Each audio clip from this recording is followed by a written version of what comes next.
I've got a great 10-minute core workout specific for us runners.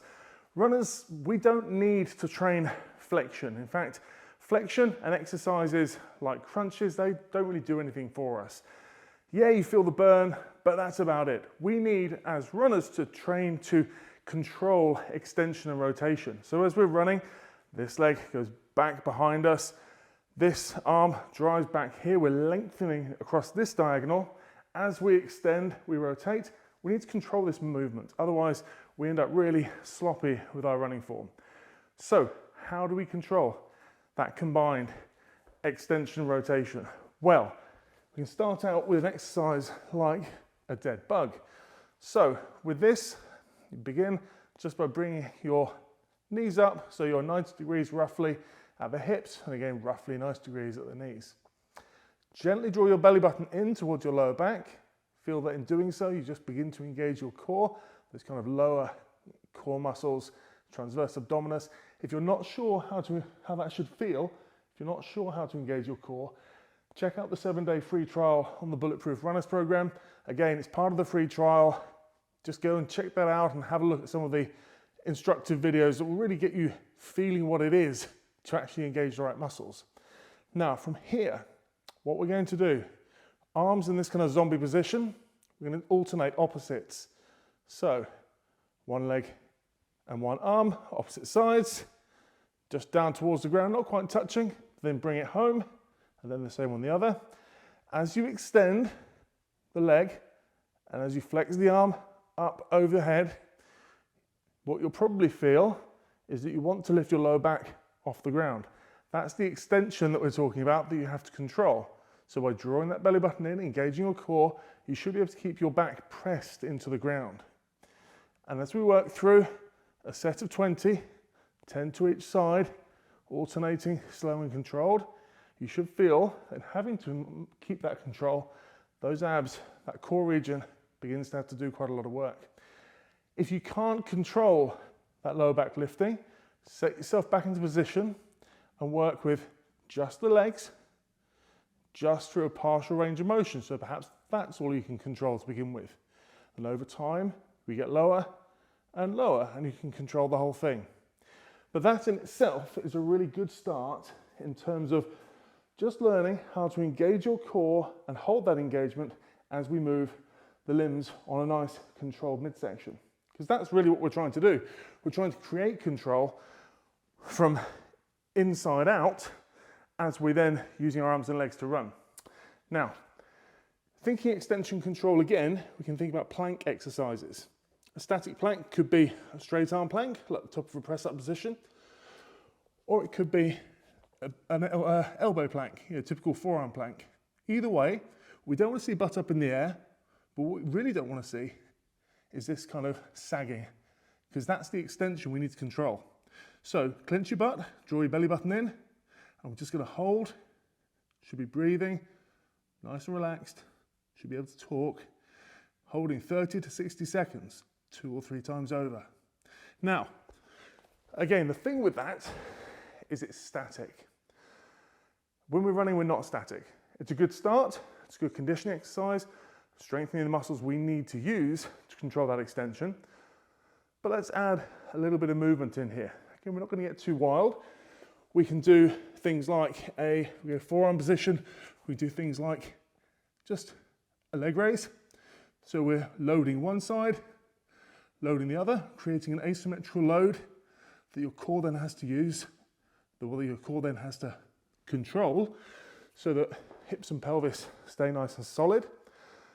And a cue I gave on a video or a live stream the other day is you can imagine a tray of drinks on your back as you do that. The drinks don't move, we're just moving from the hip.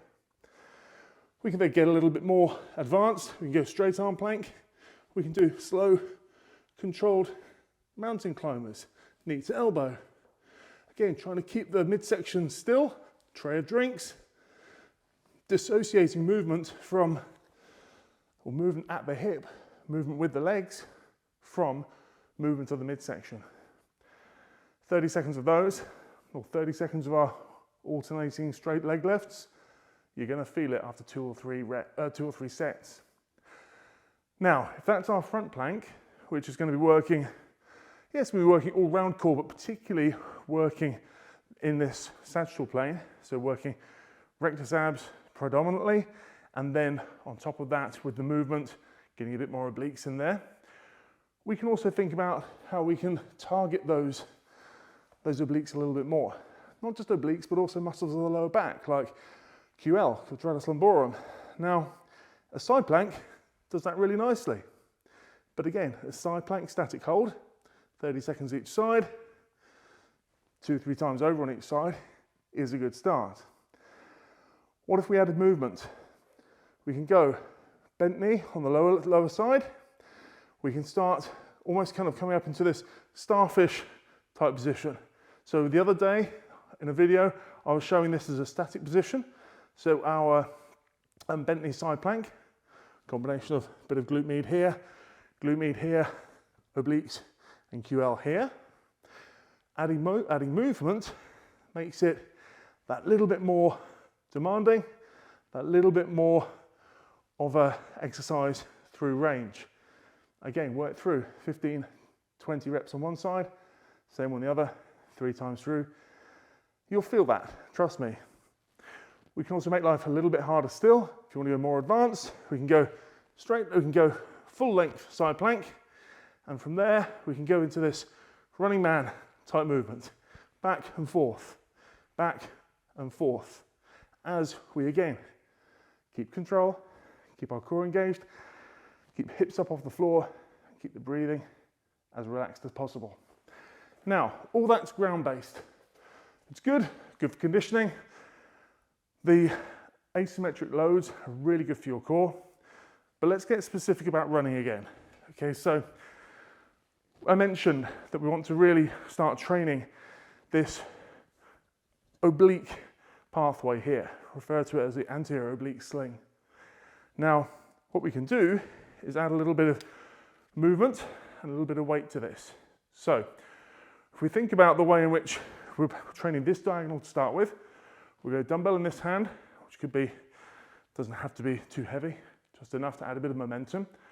We can go knee up, across the knee, and just think, we're rotating the torso this way, we're rotating the pelvis that way.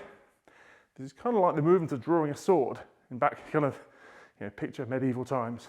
We're here and open, here and open, here and open. As we open up, we're throwing a bit of momentum that we then have to control. The balance, we're not putting one foot down, we're trying to stay as controlled as possible. Now, there's a big difference between, if I show you side on, being here, where we're working through range, but we're keeping control, versus being here, where it's just sloppy and all over the place. Control and knowing how you can work within the limits of what you can control is the key here. And then you can work on going faster, lifting heavier, whatever you feel comfortable with. So, and of course, we do the other side as well. Again, three sets, 10 to 15 on each side. It's a really good little core workout. So we've started there, real basic, and we've built up, built up, built up. Now, if you found that helpful, do remember to go and check out that 7-day free trial on the Bulletproof Runners website. Listen, it goes from absolute basics, how to engage your core, right the way through foundation program where we're building, and then into resistance work, and lots of additional programs on top of that, depending on your goals. There's a 7-day free trial. Check it out down, linked in the description, and I'll see you in the next video. See you over there.